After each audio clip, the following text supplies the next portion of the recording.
ఆచి చికెన్ మసాలా. మూసీలో మురుగునీళ్లు కాదు మంచినీళ్లు ప్రవహించాలన్న సీఎం రేవంత్ రెడ్డి సంకల్పానికి ఇవాళ తొలి అడుగు పడబోతోంది.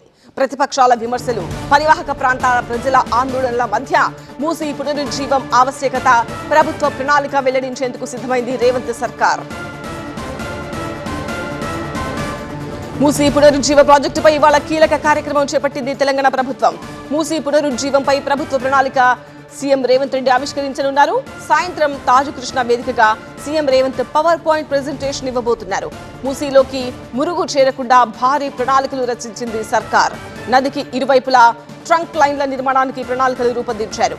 జపాన్ టెక్నాలజీతో సీవరేజ్ ట్రీట్మెంట్ ప్లాంట్ల ఏర్పాటు చేయాలని నిర్ణయించారు.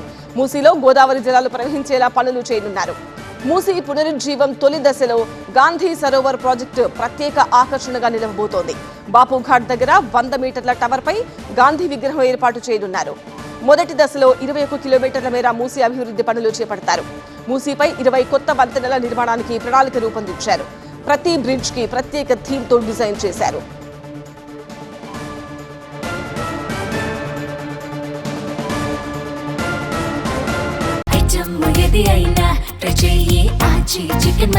ఆచి చికెన్ మసాలా.